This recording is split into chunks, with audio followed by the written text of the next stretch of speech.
Hey, it's Brittany Inns, your Houston realtor. So we are here at Kirby Landing. It's a community by K Hovnanian.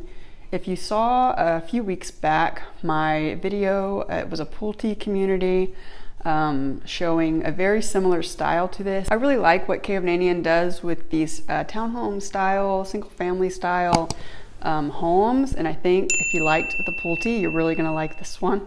So if you're ready, let's go take a look at it.